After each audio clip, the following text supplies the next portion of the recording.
À ma fête du 18e anniversaire, j'ai discrètement transféré la totalité de mon héritage de plusieurs millions d'euros de mes grands-parents dans une fiducie irrévocable, juste par précaution. Le lendemain matin, mes parents et ma sœur cadette. Je m'appelle Irène Dubois et je viens d'avoir 18 ans. À ma fête d'anniversaire hier soir, mon père m'a prise à part et m'a chuchoté, « Quand ce sera fini, tu vas signer des papiers pour oncle Marc. Juste une formalité. » J'ai souri. J'ai acquiescé. Puis je suis allée dans la cuisine, j'ai ouvert mon ordinateur portable et j'ai discrètement transféré la totalité de mon héritage de plusieurs millions d'euros de mes grands-parents dans une fiducie irrévocable, juste par précaution. Le lendemain matin, mes parents et ma sœur cadette ont découvert que le chalet, les économies, les investissements, tout, était verrouillé derrière un mur légal qu'ils ne pouvaient pas toucher. Mon père est devenu livide. Mon oncle, qui avait déjà signé un accord pour vendre une propriété qui ne lui avait jamais appartenu, a appelé un avocat. L'été de mes 12 ans, mon grand-père, Henri Dubois, est venu me chercher dans son pick-up et m'a conduit pendant 40 minutes jusqu'au lac des Cèdres. Le chalet est en retrait de l'eau, entouré de pins blanchis qui bloquent le soleil de l'après-midi. Le porche s'affaisse d'un côté. La moustiquaire de la porte ne ferme pas correctement. Ça sent la fumée de bois, les vieux livres et quelque chose de doux que je n'arrive jamais tout à fait à nommer. Prends l'autre bout, dit grand-père, soulevant une traverse de clôture. Je le fais. Nous passons la matinée à remplacer 3 poteaux pourris le long du côté sud. Il ne me presse pas. Il me montre comment vérifier les zones molles en appuyant mon pouce dans le grain du bois. Si ça cède, c'est fini. À l'intérieur, grand-mère Viviane a du thé glacé et 2 sandwichs qui nous attendent sur la table de cuisine, celle que grand-père a construite lui-même l'année de leur mariage. Elle lit sur le porche quand je sors et elle tapote la chaise à côté d'elle.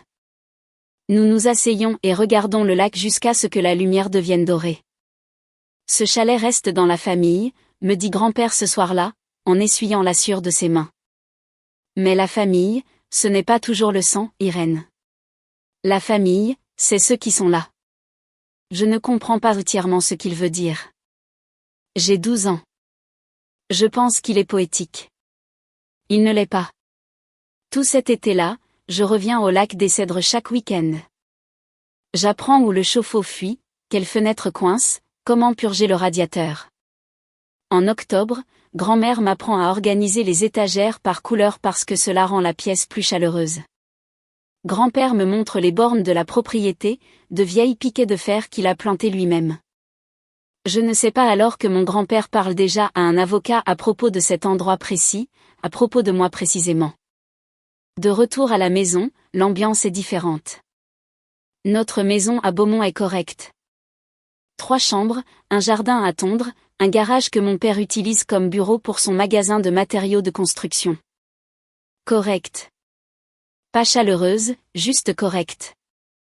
Ma sœur Camille a 10 ans et elle a la plus grande chambre. Redécorée le printemps dernier. Des murs lavande, une lampe de bureau qui coûte plus cher que toute ma bibliothèque. Ma chambre a toujours la moquette des anciens propriétaires. Au dîner, mon père évoque le chalet. L'endroit de papa est juste là, à perdre de la valeur, dit Grégoire, coupant sa viande. Les impôts fonciers seuls nous tuent. Nous devrions le vendre, réinvestir. Ma mère acquiesce. Ça a du sens. Grand-père a dit que le chalet reste dans la famille, je dis. Grégoire rit. Pas un rire méchant. Pire, un rire dédaigneux. Tu avais 12 ans, Irène. Il était gentil. Personne ne me demande rien d'autre. La conversation passe au trophée de débat de Camille. Finaliste régional. Très impressionnant. Et Denise a déjà encadré le certificat. J'ai gagné le concours scientifique du district il y a 2 semaines. Le ruban est toujours dans mon sac à dos. Après le dîner, je débarrasse les assiettes. Sur le comptoir, à moitié caché sous une liste de courses, il y a un dépliant brillant. Développement de la Crète. L'eau en bord de lac. Acquisition de terrain à prix premium.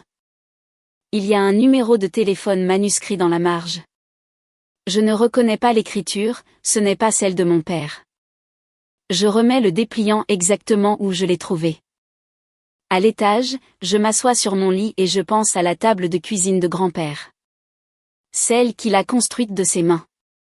Celle où grand-mère pose mon sandwich sans me demander ce que je veux parce qu'elle le sait déjà. Je pense au dépliant en bas. Quelqu'un est déjà en train de mesurer la maison de mes grands-parents en euros. Grand-père Henri décède 2 ans plus tard. J'ai 14 ans. Les funérailles ont lieu un mardi. Ciel gris, herbe humide, chaise pliante qui s'enfonce dans la pelouse. Je suis assise au 2e rang, tenant son mouchoir, à carreaux bleus, effiloché sur les bords, sentant légèrement le pain. À la réception, je remarque Grégoire et son frère Marc debout près de la table des desserts, ne mangeant pas, parlant à voix basse. Marc a un dossier sous le bras. Grégoire continue d'acquiescer. J'entends une phrase de Marc, « Nous devrions agir avant que la succession ne se complique. » Il parle du chalet aux funérailles. Je ne dis rien. J'ai 14 ans. Je n'ai aucun pouvoir, aucune voix, et aucune idée que mon grand-père avait déjà prévu ce moment précis. 2 ans passent. J'ai 16 ans. Grand-mère Viviane tombe malade en mars et nous quitte en juin. Elle me tient la main la dernière fois que je lui rends visite, sa prise étonnamment ferme. Le chalet est à toi, Irène, chuchote-t-elle. Ne les laisse pas le prendre. Promets-moi. Je promets, grand-mère. Elle serre une fois et ferme les yeux. Après les funérailles, un autre jour gris, les mêmes chaises pliantes. Grégoire s'assied à notre table de cuisine et dit à Denise, « Maintenant, nous pouvons enfin régler la question de la propriété. » Il le dit avec soulagement, comme si un poids s'était envolé. Ce même soir, Marc appelle. J'entends Grégoire au téléphone dans le garage, faisant les 100 pas. Oui, non, je suis d'accord. Faisons avancer les choses. Sa voix est plus légère qu'elle ne l'a été depuis des semaines. Je suis dans le couloir, tenant un verre d'eau, et je réalise quelque chose qui pèse dans ma poitrine comme une pierre. La mort de ma grand-mère n'est pas une perte pour eux. C'est une opportunité. Je ne pleure pas cette nuit-là. Je prends une autre sorte de décision. Je ne sais juste pas encore comment agir. Entre mes 16 ans et mes presque 18 ans, le chalet devient ma rébellion silencieuse. Chaque samedi matin, je me rends au lac des Cèdres dans la Honda d'occasion que j'ai achetée avec l'argent de mon babysitting. Je répare la moustiquaire du Porsche. Je remplace les joints d'étanchéité de la porte arrière. Je balaie les aiguilles de pin du toit parce que grand-père m'a appris que c'est ainsi que les fuites commencent. À la maison, les conversations changent. Le chalet cesse d'être l'endroit de grand-père et commence à être la propriété de la famille. Grégoire le dit au dîner comme si cela avait toujours été vrai. Marc apparaît plus souvent maintenant, un dimanche sur 2. Parfois avec des dossiers en carton, parfois avec un ordinateur portable ouvert sur des annonces immobilières. J'essaie une fois, et le souhait de grand-mère ?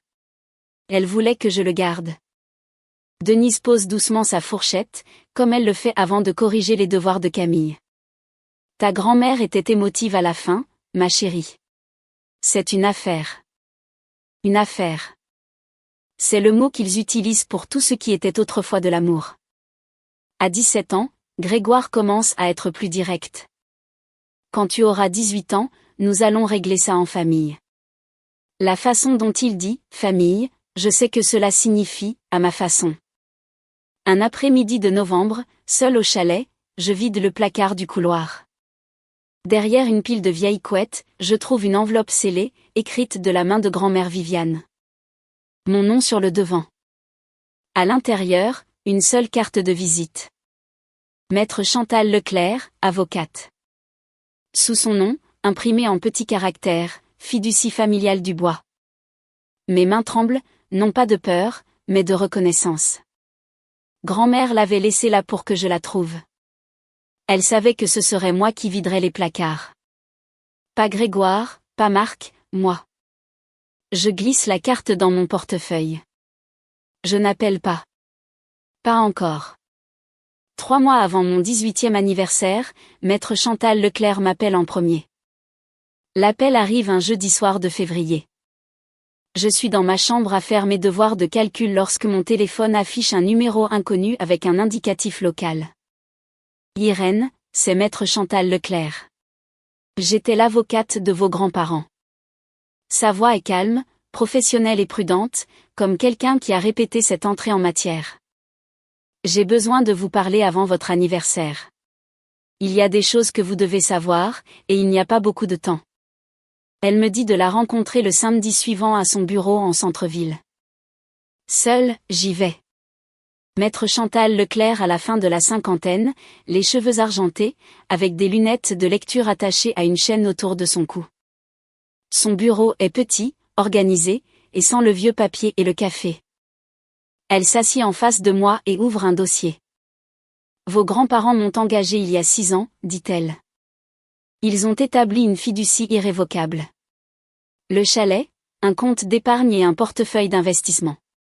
Valeur totale environ 2,1 millions d'euros. Tout cela est détenu dans la fiducie. Vous en êtes la seule bénéficiaire. Je sens la pièce basculer légèrement. Mes grands-parents m'ont tout laissé. Ils l'ont transféré dans la fiducie de leur vivant. Légalement, cela n'est jamais entré dans leur succession. Cela ne peut pas passer par l'homologation testamentaire. Votre père et votre oncle n'ont aucune revendication. Elle glisse un document sur le bureau. Un résumé de la fiducie. Mon nom sur la 2e ligne. Le titre de propriété du chalet a été enregistré sous la fiducie au bureau du cadastre il y a 6 ans. Votre père ne le sait pas? Pourquoi ne lui ont-ils pas dit? Maître Leclerc fait une pause. Votre grand-père a dit, et ce sont ses mots, mes fils vendront ce chalet avant que les fleurs des funérailles ne fanent. La pièce est silencieuse. Je fixe le papier avec mon nom dessus. Il y a autre chose, dit Maître Leclerc. Quelqu'un a fait des demandes d'information au bureau du cadastre concernant le titre de propriété du chalet au cours du dernier mois. Je commence à faire attention après cette réunion. Pas de manière suspecte, juste discrètement. Le dimanche suivant, Marc vient dîner. Après, lui et Grégoire disparaissent dans le garage. La porte est entr'ouverte. Pas assez pour voir, mais assez pour entendre. La voix de Marc, j'ai déjà signé l'accord d'achat avec Développement de la Crète pour 450 000 euros. Mais nous avons besoin d'un titre clair avant la clôture. Grégoire, comment on le rend clair? Un acte de cession sans garantie. Papa est parti. Maman est partie. Nous sommes les héritiers légaux. Nous nous cédons la propriété à nous-mêmes, l'enregistrons et vendons. C'est légal? C'est un transfert immobilier standard entre héritiers. Personne ne va le contester. Une pause, puis Grégoire, plus doucement, et Irène? Ma poitrine se serre. La réponse de Marc vient rapidement, comme s'il y avait déjà pensé. Elle a 17 ans, Grégoire. Elle ne peut rien faire. Et quand elle aura 18 ans, la vente sera conclue. Affaire faite. Elle sera contrariée. Elle s'en remettra. Nous lui donnerons une part. 50 000 euros pour l'université. Elle devrait être reconnaissante. Je recule de la porte du garage. Mes mains sont froides. Marc a déjà signé un accord d'achat de 450 000 euros avec une société de promotion immobilière pour un chalet qu'il ne possède pas, sur un terrain détenu dans une fiducie dont il ignore l'existence. Cette nuit-là, je m'assois sur mon lit et envoie 2 mots à Maître Leclerc, ils accélèrent. Sa réponse arrive en 3 minutes, je m'y attendais. Venez me voir samedi. Nous allons préparer tout ce dont vous avez besoin. Je ferme mon téléphone et fixe le plafond. Dans la pièce d'à côté, Camille regarde une émission, riant de quelque chose. En bas, mes parents chargent le lave-vaisselle, parlant de leur projet de week-end comme si rien ne se passait. Et dans le garage, quelque part dans le dossier de Marc, il y a un contrat qui est déjà sans valeur. Il ne le sait juste pas encore. Samedi, le bureau de Maître Leclerc. Elle expose la chronologie sur un bloc-notes légal, traçant des lignes entre les dates comme un plan de bataille. Le titre de propriété du chalet est déjà sous la fiducie. Si Marc dépose un acte de cession sans garantie, le bureau du cadastre devrait le rejeter car la chaîne des titres ne correspondra pas. La propriété n'est plus au nom personnel de vos grands-parents depuis 6 ans.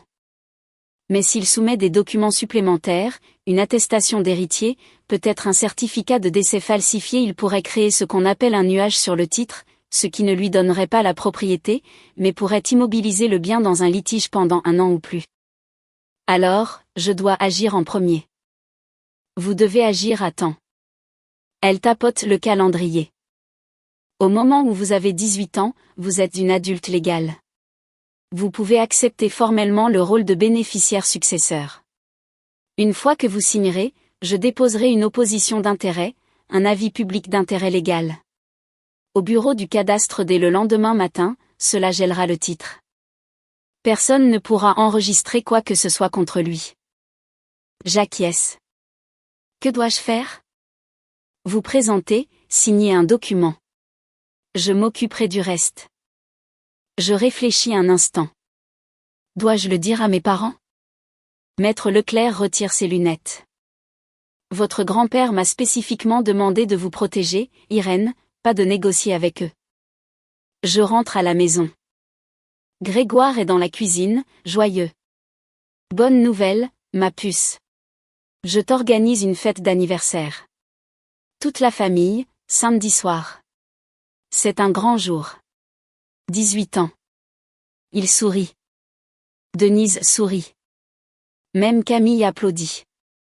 Je souris aussi. Mon père organise ma fête d'anniversaire. Mon oncle prévoit de vendre le chalet de ma grand-mère. Et je suis assise à la table de la cuisine, souriante, car dans 9 jours, je vais les laisser penser que tout se déroule exactement selon leur programme. Je vais être honnête avec vous. Être assise dans ma chambre ce soir-là, sachant ce qui allait arriver, a été l'une des choses les plus difficiles que j'ai jamais faites. Une partie de moi voulait descendre et le dire tout simplement, « Papa, je sais. » Mais Maître Leclerc avait raison. Si je les alertais, ils trouveraient un autre moyen de contourner le problème. Alors, je suis restée silencieuse et j'ai attendu. Voici ce que je veux vous demander. Avez-vous déjà dû garder le silence pour vous protéger, même lorsque chaque partie de vous voulait parler? Dites-le-moi dans les commentaires. Je les lis. Et si vous ne l'avez pas encore fait, cliquez sur le bouton d'abonnement car cette histoire est sur le point de prendre un tournant. 5 jours avant mon anniversaire, ma mère s'assied à côté de moi sur le canapé. Elle utilise sa voix de « parlons entre adultes ». Douce, travaillée, légèrement répétée. Maintenant que tu as presque 18 ans, dit Denise, il y a des décisions familiales que nous devrions prendre ensemble. Ensemble. Le mot tombe comme un costume. Le chalet coûte de l'argent à entretenir, continue-t-elle. Les impôts, l'assurance, les réparations. L'entreprise de ton père a des difficultés. Et si nous vendons, nous pourrions rembourser la dette et créer un fonds pour tes études et celles de Camille. Pour vous deux. Grand-mère voulait que je le garde. L'expression de Denise change. Un éclair d'impatience rapidement maîtrisé. Ta grand-mère était très sentimentale à la fin, Irène, mais le sentiment ne paie pas les impôts fonciers. Grégoire entre au bon moment. Je me demande s'ils ont planifié cela. J'ai déjà parlé à un acheteur, dit-il. Bon prix, bonne affaire. Qui est l'acheteur? Il cligne des yeux. Une société de promotion immobilière. Marc les connaît. Quelle société? Une pause plus longue. Développement de la Crète, quelque chose comme ça. Ils sont réputés. Je n'insiste pas. J'y réfléchirai, je dis. Grégoire me tapote l'épaule. C'est ma fille. Il s'éloigne, satisfait, comme s'il venait de clore une négociation. Plus tard cette nuit-là, Camille frappe à ma porte. Elle est en pyjama, les cheveux encore humides de sa douche. Irène? Oui. Elle s'assied sur le bord de mon lit, tirant un fil de la couette. Maman et papa continuent de parler du chalet la nuit après que je suis censée dormir. Elle me regarde de côté. Ils ont l'air différents, comme s'ils préparaient quelque chose. Différents comment? Comme s'ils étaient excités, mais aussi nerveux. Elle fait une pause. Il se passe quelque chose? Je tire la couverture sur ses pieds. Ne t'inquiète pas, Camille. Elle hoche la tête mais n'a pas l'air convaincue. J'ai dit que j'y réfléchirais. Ce n'est pas un oui. Et ils le savent, c'est pourquoi ils continueront à insister. 3 jours avant mon anniversaire, oncle Marc se présente à l'improviste. Il me surprend dans l'allée alors que je rentre de l'épicerie. Vêtements décontractés, grand sourire, il est appuyé contre sa voiture comme s'il passait par là par hasard. Marc est agent immobilier. Rien de ce qu'il fait n'est accidentel. Salut, ma puce, tu as 1 minute? Je veux juste parler, oncle Marc. Nous nous asseyons sur les marches du perron. Il se penche en avant, les coudes sur les genoux. Voilà le truc, Irène. Ce terrain au bord du lac, le terrain seul, vaut 450 000 €. Je peux nous obtenir une bonne affaire avec un acheteur en qui j'ai confiance. Clôture rapide, paperasse propre. Et qu'est-ce que j'y gagne? 50 000 € en espèces pour l'université. Je laisse le chiffre planer dans l'air. 50 000 sur 450 000. Marc sourit comme si j'avais dit quelque chose de mignon. Tu as 18 ans, Irène. 50 000 €, c'est beaucoup d'argent pour quelqu'un de ton âge. La plupart des jeunes sauteraient sur l'occasion. Le nom de qui est sur l'acte de propriété, oncle Marc? Le sourire se fige juste une seconde. Un scintillement derrière les yeux, un micro-ajustement, puis il revient. Tes grands-parents, mais ils sont partis maintenant. Ça passe à ton père et à moi en tant que proches parents. Ce n'est pas comme ça que ça marche. Je le sais.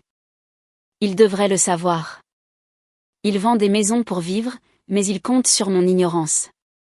J'y réfléchirai, je dis encore. Marc se lève, brosse son jean.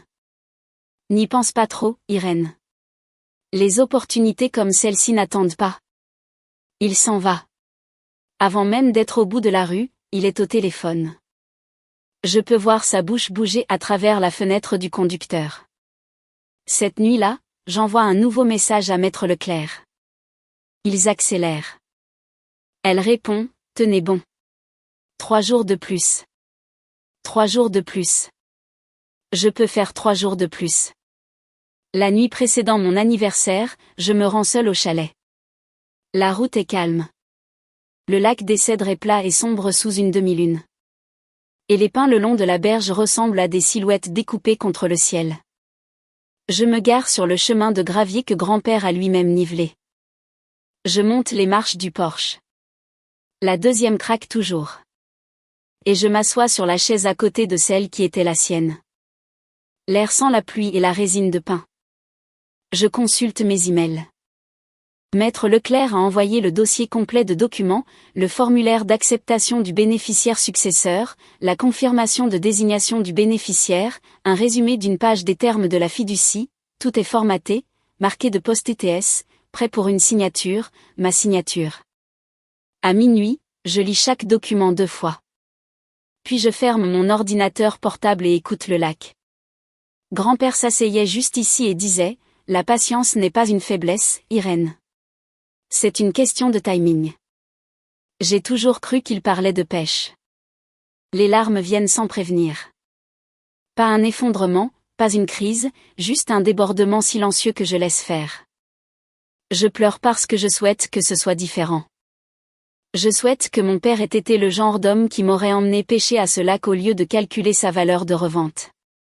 Je souhaite que ma mère m'ait demandé ce que je veux au lieu de me dire ce qui est pratique. Je souhaite ne pas avoir à signer un document juridique à minuit pour me protéger des personnes qui sont censées me protéger. Mais les vœux ne tiennent pas en justice. Les documents de fiducie, oui. J'essuie mon visage, verrouille la porte du chalet, rentre à la maison, me couche, règle mon réveil pour 23h45.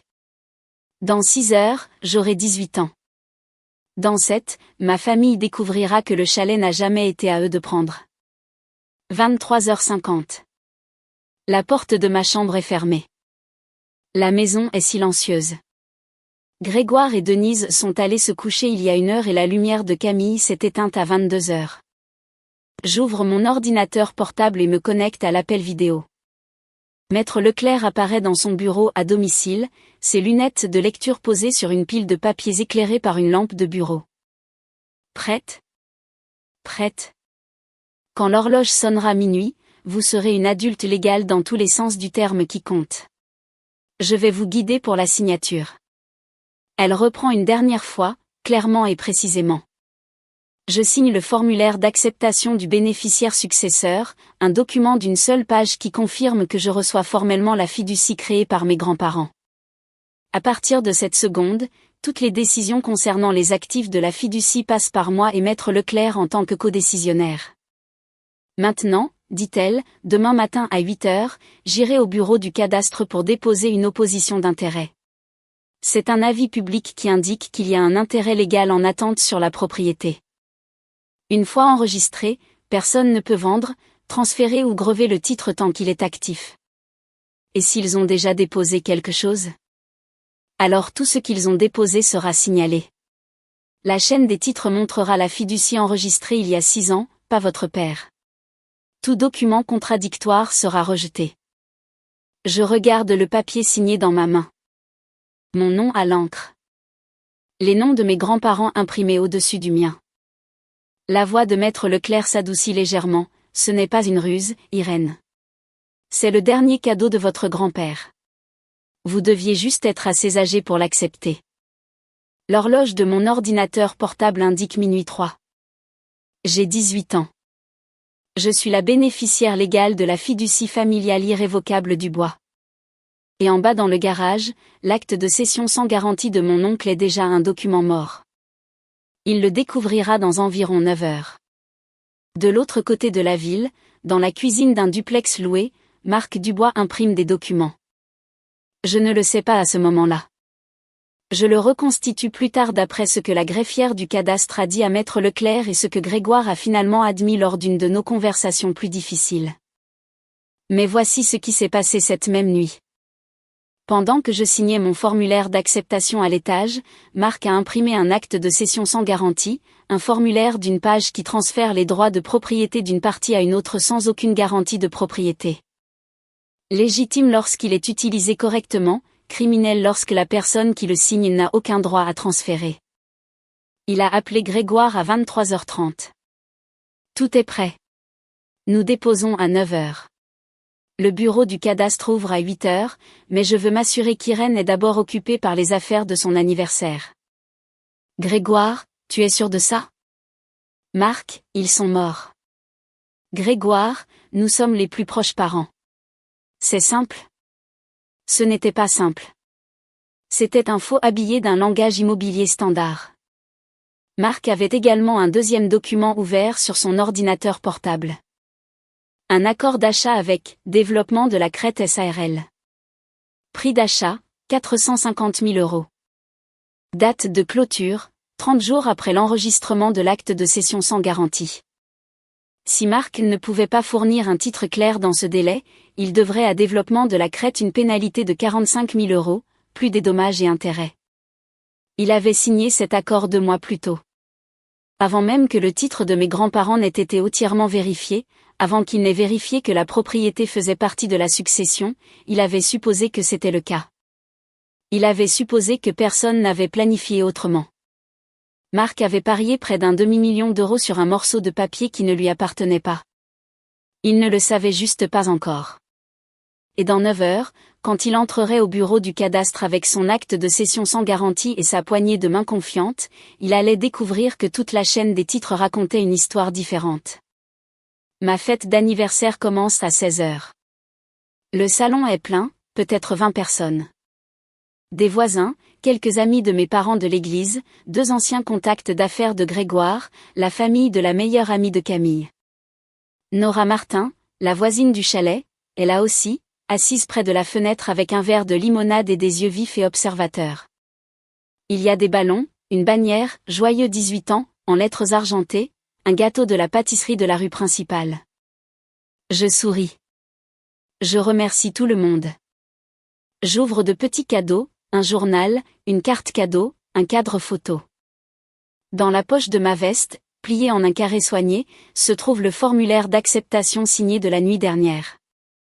Je ne le touche pas. Je n'en ai pas besoin. C'est déjà fait. Grégoire se lève près de la table des gâteaux et tapote son verre. La pièce se calme. Je veux juste dire qu'Irène est officiellement une adulte aujourd'hui. Denise et moi sommes si fiers d'elle. Il marque une pause, regardant autour de la pièce. Et en tant que famille, nous avons des projets passionnants pour l'avenir. Il me regarde et sourit. N'est-ce pas, Irène? Tous les visages dans la pièce se tournent vers moi. Merci, papa, dis-je.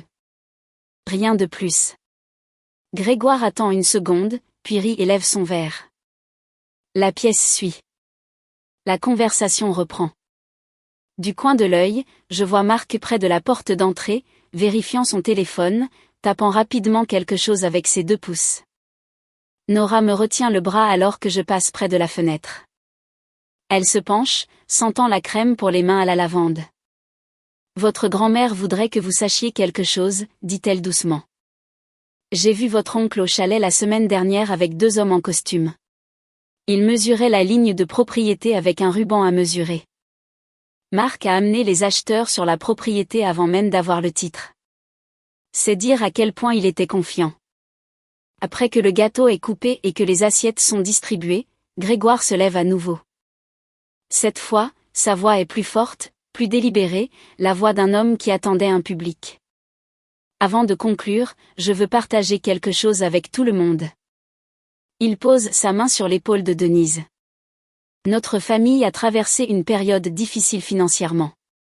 Certains d'entre vous connaissent le magasin. Ça a été dur. Des murmures de sympathie. Mais Henri et Viviane, mes parents, ils nous ont laissé quelque chose. Le chalet du lac des Cèdres. Et en tant que famille, nous avons décidé de le vendre pour assurer l'avenir de tous. Nous avons décidé. Je sens les mots atterrir sur ma peau comme de l'eau froide. Il l'annonce devant 20 personnes, comme si c'était réglé. Il me regarde droit dans les yeux. Irène comprend. Elle sait que c'est ce qu'il y a de mieux pour nous tous, n'est-ce pas, ma chérie? La pièce attend. Tous les regards me trouvent. Des voisins qui me connaissent depuis que je suis petite. Nora avec sa limonade. Camille à moitié cachée derrière le canapé. Denise ajoute, souriante, c'est ce que font les familles responsables. Nous nous sacrifions les uns pour les autres. Je pose ma fourchette sur mon assiette. Le cliquetis est le seul son dans la pièce. Je n'ai jamais accepté de vendre le chalet, papa. Le sourire de Grégoire reste fixe, mais les muscles autour de sa mâchoire se serrent. Elle plaisante. Nerf d'anniversaire. Je ne plaisante pas. Marc s'avance depuis l'embrasure de la porte. Allez, Irène. Ce n'est ni le moment ni l'endroit. Je prends mon verre d'eau, en bois une gorgée lente, et le repose. Vous avez raison, oncle Marc. Ce n'est pas le moment. Je soutiens son regard. L'heure, c'est demain matin à 8 heures. Silence. Le téléphone de Marc vibre dans sa poche. Il ne le vérifie pas. Personne dans la pièce ne bouge. Les invités commencent à partir après cela. Des au revoir polis, des sourires forcés, le genre de départ que les gens font quand ils sentent une tempête se préparer chez quelqu'un d'autre. En 30 minutes, le salon est réduit à la famille, Nora et 2 voisins qui semblent incertains de partir ou de rester. Denise attend que la porte d'entrée se referme derrière le dernier quasi-étranger, puis se tourne vers moi dans la cuisine. Sa voix est contrôlée mais assez forte pour porter. As-tu la moindre idée de ce que traverse ton père? Elle s'approche. Il pourrait perdre cette maison, Irène. Notre maison? Celle où tu dors tous les soirs. Et tu t'accroches à un chalet que tu visites le week-end. Je le visite tous les week-ends, maman. Ce n'est pas la question. Elle plaque ses paumes sur le comptoir. Nous sommes une famille. Les familles prennent des décisions ensemble. Et si tu aimais cette famille, tu n'aurais pas besoin d'un avocat pour te dire quoi faire. La pièce devient immobile. Je la fixe. Comment savez-vous pour un avocat? Denise ne bronche pas. Marc a trouvé la carte de visite dans ton sac la semaine dernière. Maître Chantal Leclerc. Qui est-elle, Irène? Mon estomac se contracte. Non pas de peur, mais de la réalisation qu'il fouillait mes affaires, cherchant quelque chose qu'il pourrait utiliser. Avant que je puisse répondre, la voix de Nora Martin coupe depuis l'embrasure de la cuisine, égale et ferme. Cette fille a tout à fait le droit de parler à un avocat, Denise. Viviane aurait voulu cela. Denise se retourne. C'est une affaire de famille, Nora. S'il vous plaît. Nora ne bouge pas. Elle me regarde, puis de nouveau Denise. Viviane a été mon amie pendant 40 ans. Je pense que je sais ce qu'elle voulait. Le silence entre elles aurait pu briser du verre. Je ne dis pas un autre mot. Je n'en ai pas besoin. Pas encore. Nora part. Les voisins s'éclipsent derrière elle avec des adieux silencieux. Maintenant, nous ne sommes plus que 5. Grégoire, Denise, Marc, Camille et moi. Grégoire ferme la porte de la cuisine. Le néon bourdonne au-dessus. Il tire une chaise, s'assied et croise les mains sur la table comme un homme sur le point d'énoncer des conditions. Voici ce qui va se passer, Irène. Sa voix est basse, délibérée. Demain matin, Marc et moi allons au bureau du cadastre. Nous déposons les documents. Le chalet se vend. Tu obtiens ta part, une part équitable, et nous passons à autre chose en famille. Quelle est ma part? 50 000 euros. Sur combien? Grégoire ne répond pas. Marc, appuyé contre le cadre de la porte, comble le vide. Ne rend pas cela plus difficile que nécessaire. Je regarde mon père. Et si je dis non? La mâchoire de Grégoire se crispe. Si tu t'opposes à ça, tu te débrouilles seul. Plus d'aide pour l'université. Plus de vie sous ce toit.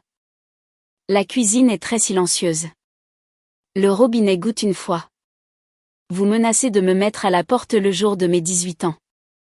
Je te demande de faire partie de cette famille. Je recule de la table. Je me lève. Ma voix est ferme même si mes mains ne le sont pas. Je fais partie de cette famille, papa. Je suis la partie qui tient ses promesses.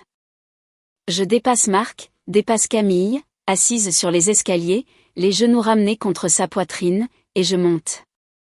Je ferme ma porte. Je m'assois sur le lit et respire.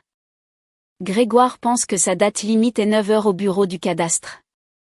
Il ne sait pas que la date limite de Maître Leclerc est 8 heures. Je suis assise sur mon lit cette nuit-là, tenant le formulaire d'acceptation que j'avais déjà signé à minuit. Mon père venait de menacer de me chasser de ma propre famille si je ne remettais pas un chalet qui était légalement le mien. Ma mère a dit que je ne les aimais pas. Mon oncle prévoyait de déposer un acte falsifié dès le matin. Et tout ce à quoi je pouvais penser, c'est que ma grand-mère avait raison. Elle savait exactement ce qu'il deviendrait quand l'argent serait sur la table. Et elle l'avait planifié des années avant que cela n'arrive. Si quelqu'un que vous aimiez a déjà préparé quelque chose pour vous protéger, même après leur départ, je veux l'entendre. Dites-le moi dans les commentaires. Maintenant, laissez-moi vous raconter ce qui s'est passé. À 8 heures. 8 heures. Le bureau du cadastre ouvre. Les lumières fluorescentes clignotent. Une employée en gilet bleu déverrouille le comptoir. Maître Chantal Leclerc est la première personne à franchir la porte. Elle porte un blazer gris et tient un dossier en cuir. Elle s'approche du comptoir, présente 2 documents, une copie certifiée conforme de la fiducie irrévocable de la famille Dubois et un avis d'opposition d'intérêt, et demande qu'il soit enregistré pour la propriété du lac des Cèdres. L'employé examine les documents, vérifie les registres des titres existants et tamponne « Enregistré ». Fait.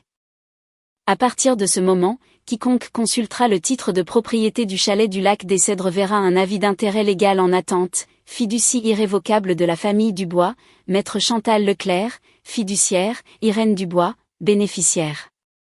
À 8h14, Maître Leclerc m'appelle. C'est fait. L'opposition d'intérêt est enregistrée. La propriété est signalée. Tout ce qu'ils apporteront sera rejeté pour des raisons de chaîne des titres. Je suis assise à la table de la cuisine, mangeant des céréales. Grégoire est à l'étage en train de s'habiller.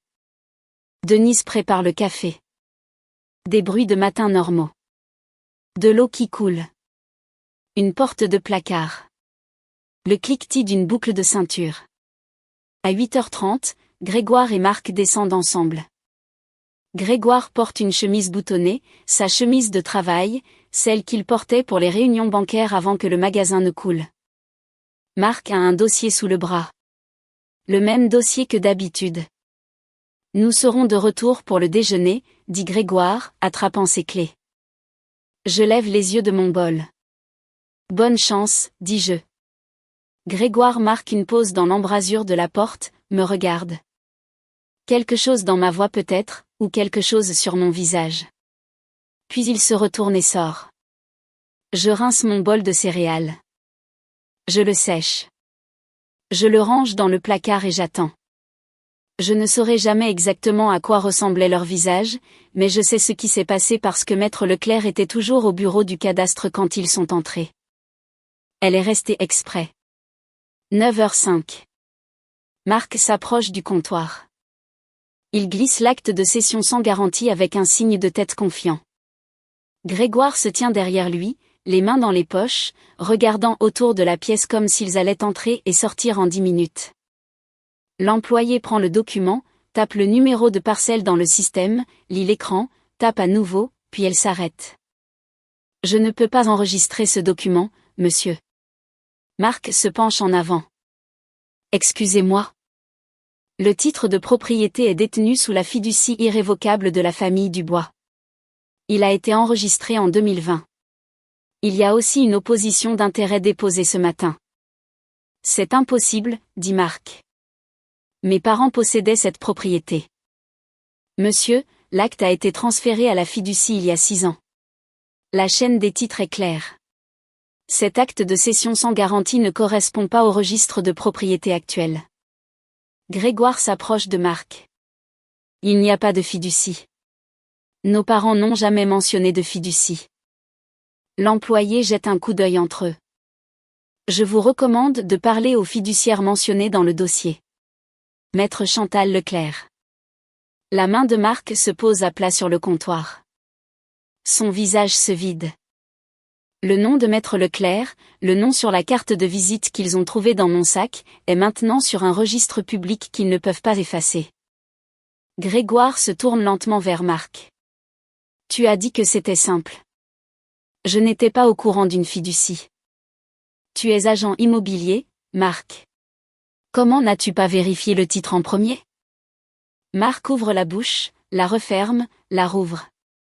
L'employé dit calmement, messieurs, je vous demanderai de sortir s'il y a un désaccord.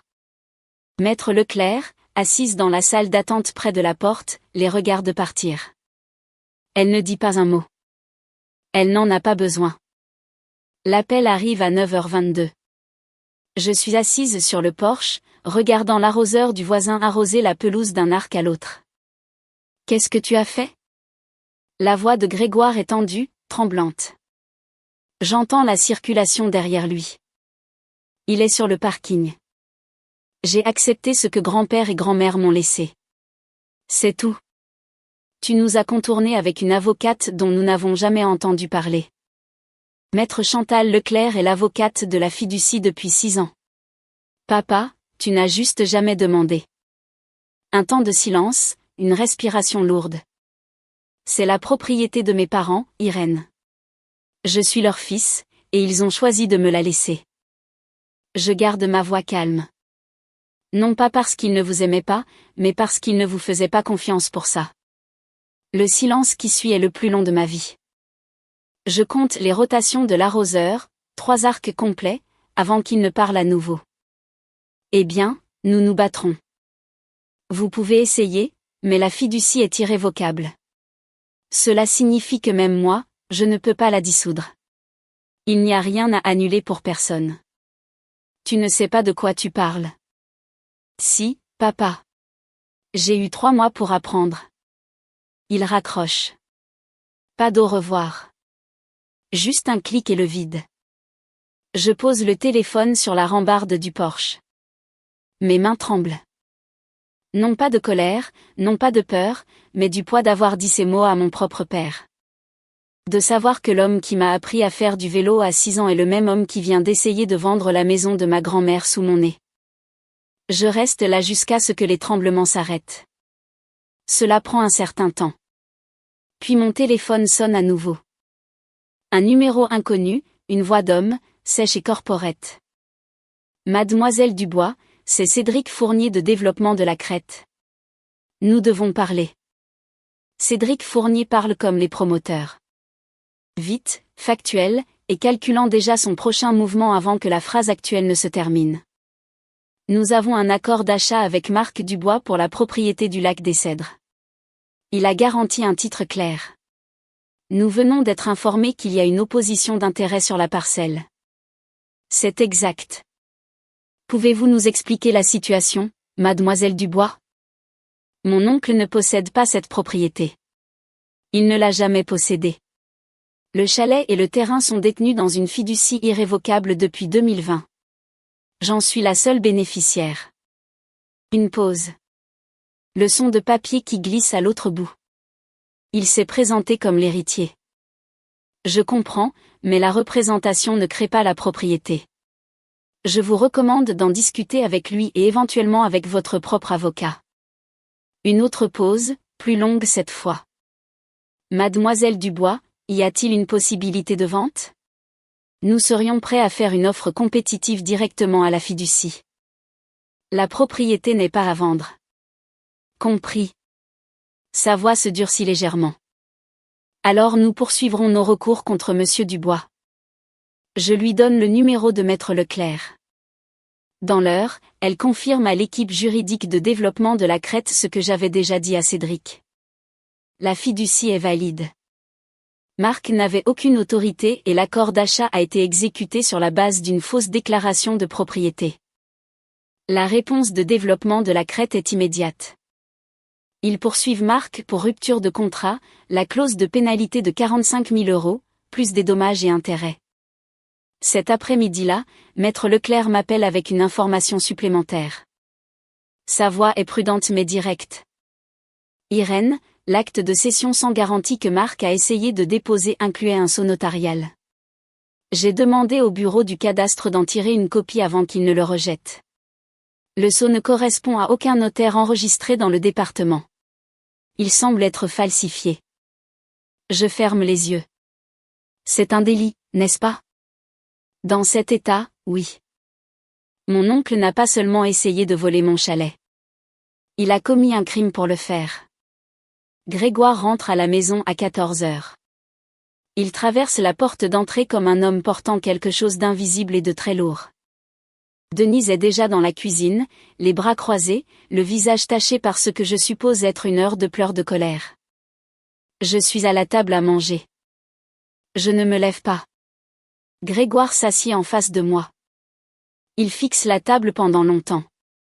Je vais perdre cette maison, Irène, sa voix est plate, vidée. La banque me réclame 180 000 €. Le magasin est parti. Ce chalet était censé être notre porte de sortie. Je sais que tu as des difficultés, papa. Je suis désolée pour l'entreprise. Alors aide-nous. Le chalet n'a jamais été votre porte de sortie. C'était un cadeau de grand-père et grand-mère pour moi. Un cadeau? Il rit presque. Pourquoi? Tu as 18 ans. De quoi un jeune de 18 ans a-t-il besoin d'un chalet au bord du lac? Ce n'est pas de ce dont j'ai besoin. C'est ce qu'il voulait. Denise intervient depuis l'embrasure de la cuisine. Ils étaient vieux, Irène. Ils ne pensaient pas clairement à la fin. Ils pensaient assez clairement pour engager un avocat 6 ans avant leur mort. Grégoire frappe sa paume sur la table. Je contesterai la fiducie. Une voix vient de mon téléphone. J'avais appelé Maître Leclerc avant que Grégoire n'entre et laissé la ligne ouverte sur haut-parleur. Non pas pour le piéger, mais pour gagner du temps. Monsieur Dubois. La voix de Maître Leclerc est calme, professionnelle. Contester une fiducie irrévocable qui a été établie 6 ans avant le décès des constituants, avec une pleine capacité juridique documentée et attestée, vous coûtera plus cher en frais juridiques que la valeur de la propriété. Je vous le déconseille fortement. La cuisine est silencieuse. Le robinet goutte. Grégoire me regarde. Vraiment regarde. Et pour la première fois, je vois quelque chose que je n'ai jamais vu auparavant dans les yeux de mon père. Pas de la colère, de la reconnaissance. 2 heures plus tard, Marc appelle la maison. Grégoire décroche dans le salon. Je suis dans le couloir, assez près pour entendre chaque mot à travers la mince cloison. Développement de la Crète me poursuit en justice. La voix de Marc est écorchée. 45 000 € de pénalité plus des dommages et intérêts.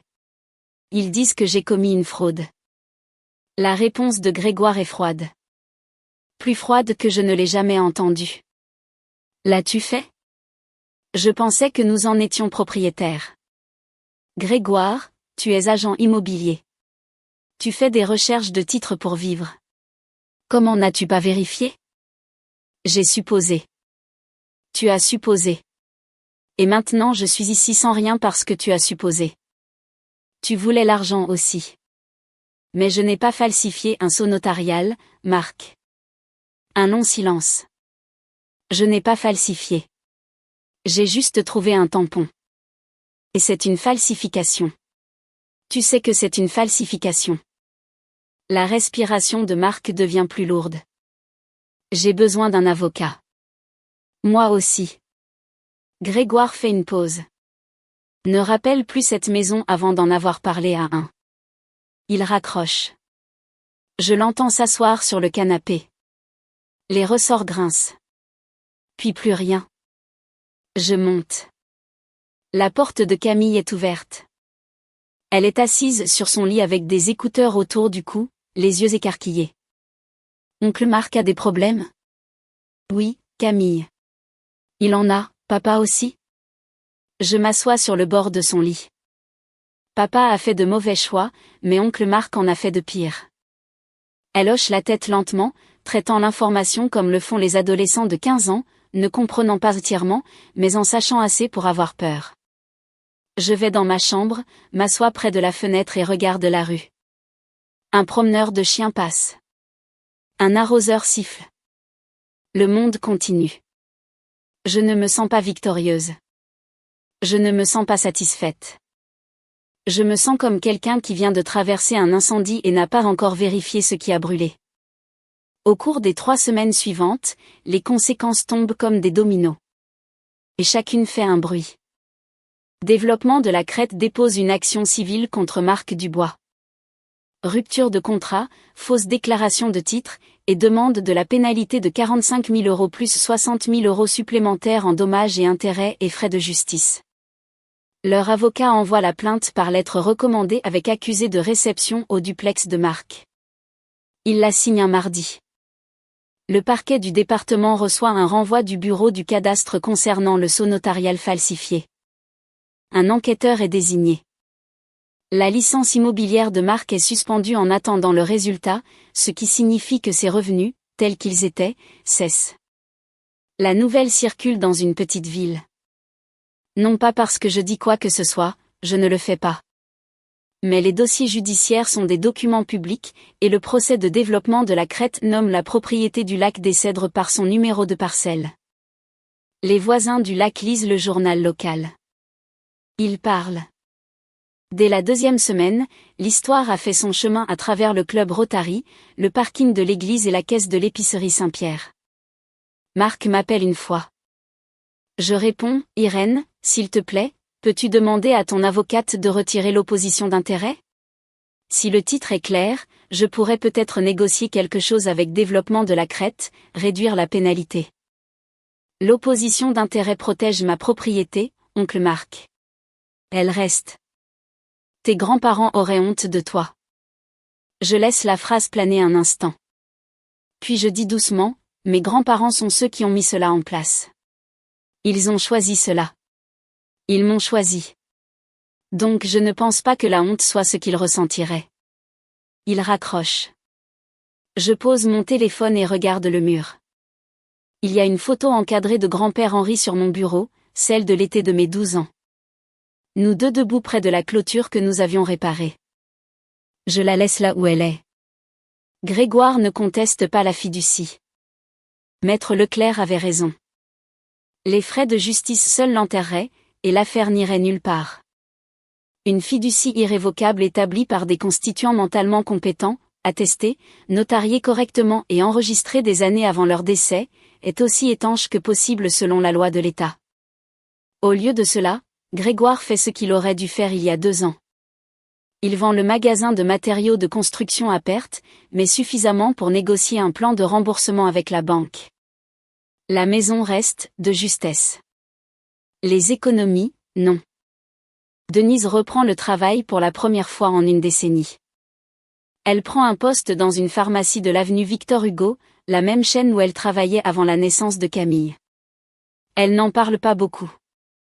Quand les voisins demandent, elle dit qu'elle voulait rester occupée. Personne ne le croit, mais personne n'insiste. La ville sait.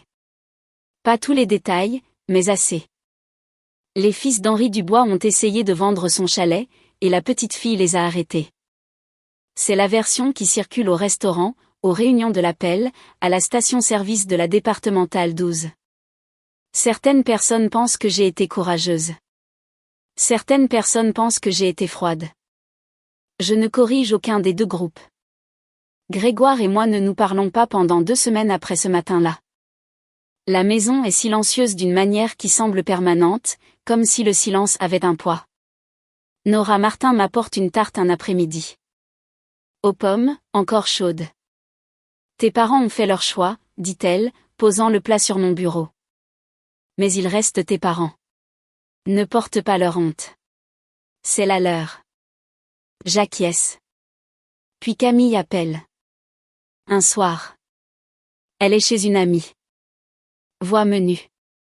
Irène? Oui.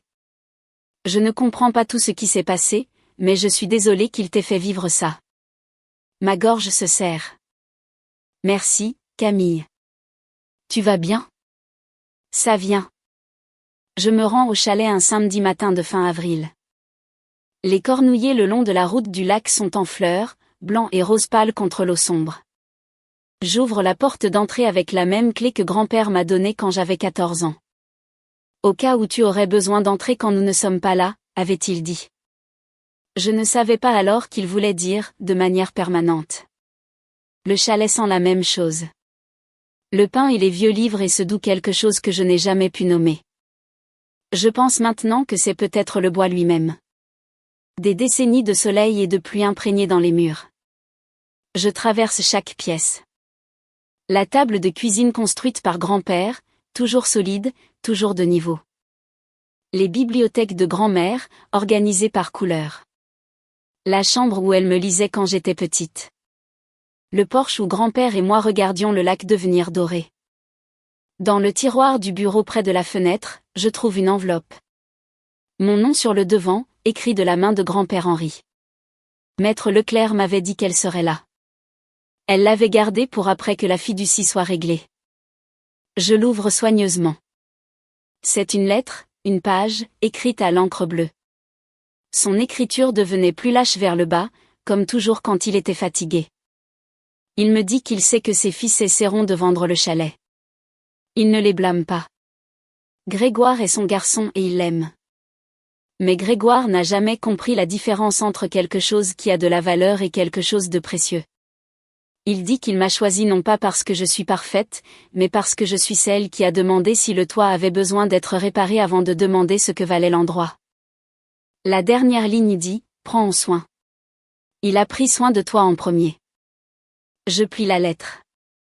Je m'assois sur le porche. Je respire. Maître Leclerc m'appelle la semaine suivante. Bonne nouvelle.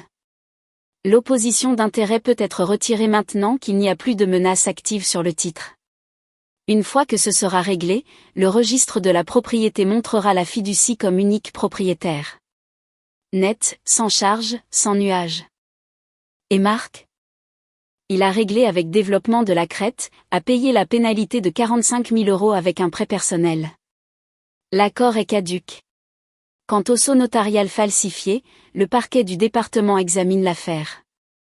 Il pourrait faire face à une accusation de délit, voire un crime, selon le déroulement de l'enquête. Et sa licence est suspendue indéfiniment. Il peut demander sa réintégration, mais pas tant qu'il y a une référence criminelle active. Je réfléchis à cela un instant. Je ne ressens pas de satisfaction. Je ressens le genre d'épuisement qui vient après une longue maladie. Plus malade, mais pas encore tout à fait bien non plus.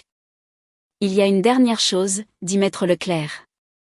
Dans les documents de la fiducie, vos grands-parents ont désigné un fonds éducatif séparé, 50 000 €, spécifiquement affecté à vos frais universitaires. Il a accumulé des intérêts pendant 6 ans. Le solde actuel est un peu plus de 58 000 €. Mes yeux piquent. 50 000 €. Le même chiffre que Grégoire m'a offert comme ma part de la vente. Le même chiffre que Marc a brandi comme un pot de vin. Mes grands-parents l'avaient déjà mis de côté discrètement sans le dire à personne. Irène, vous êtes là? Oui. Ma voix se fissure à peine. Je suis là. Vos grands-parents seraient fiers. J'ai juste tenu une promesse, Maître Leclerc. Je me suis inscrite au collège communautaire de Beaumont cette semaine-là, en sciences de l'environnement avec une mineure en foresterie. Le campus est à 20 minutes du chalet, plus près que la maison de mes parents. Je remplis les formulaires de logement. Sous « Adresse actuelle », j'écris l'adresse du chalet pour la première fois. C'est comme rentrer à la maison parce que c'est le cas. J'ai demandé à Grégoire et Denise de me rencontrer au café de la rue des Bouleaux. Terrain neutre. Pas la maison, pas le chalet, quelque part en public, quelque part de calme. Ils arrivent ensemble. Grégoire porte une chemise en flanelle que je n'ai pas vue depuis des années. Une de grand-père. Je réalise que Denise serre son sac à main contre son côté, la façon dont elle tient les choses quand elle est nerveuse. Nous commandons. J'attends que les tasses soient sur la table. Je vous aime, dis-je. Tous les deux. J'ai besoin que vous le sachiez parce que ce que je vais dire pourrait ne pas en avoir l'air. La mâchoire de Denise se serre, mais elle hoche la tête. Le chalet n'est pas à vendre. Ni maintenant. Ni jamais. Je ne me sentirai pas coupable d'avoir tenu une promesse que j'ai faite à grand-mère. Une promesse qu'elle m'a fait confiance de tenir parce qu'elle ne pensait pas que quelqu'un d'autre le ferait. Grégoire fixe son café. Je ne voudrais pas de ma vie, je continue. Mais si nous voulons avoir une relation, elle doit être basée sur le respect, non pas sur ce que je peux vous donner financièrement, non pas sur la culpabilité, non pas sur l'idée que je vous dois quelque chose parce que vous êtes mes parents. Denise commence à parler. Nous voulions juste ce qu'il y a de mieux pour, alors commencez par être honnête sur ce qui s'est passé. Vous avez essayé de vendre quelque chose qui n'était pas à vous. Vous avez menacé de me mettre à la porte. Vous avez fouillé mon sac. Elle ferme la bouche. Grégoire n'a toujours pas levé les yeux. Quand il parle enfin, sa voix est rauque. Je ne sais pas comment réparer ça. Vous n'avez pas à le réparer aujourd'hui. Je me lève. Je laisse assez d'argent pour les 3 cafés. Je vous appellerai dimanche. Il hoche la tête. Un petit hochement. Je sors au soleil. C'est le plus que je puisse espérer pour l'instant. Et c'est suffisant. Camille se présente au chalet un dimanche après-midi de mai. Elle porte une boîte à pizza et le même sweat à capuche trop grand qu'elle a depuis la 8e année. J'ai apporté le déjeuner, dit-elle. J'espère que tu aimes le pepperoni. Toujours. Nous nous asseyons sur le porche avec des assiettes en papier sur nos genoux et la boîte à pizza entre nous. Le lac est calme. Un héron se tient dans les eaux peu profondes près du quai, parfaitement immobile, attendant quelque chose sous la surface. Camille mange lentement. Elle n'est pas là pour la pizza. Je n'étais au courant de rien, dit-elle finalement. Maman et papa ne m'ont jamais rien dit. Je sais. J'étais une partie du problème? Je la regarde, 15 ans, aux épaules menues, encore en train de devenir la personne qu'elle sera. Elle n'a rien choisi de tout cela. Elle n'a pas demandé à être la préférée. Elle ne savait pas que l'attention qu'il lui portait était prise ailleurs.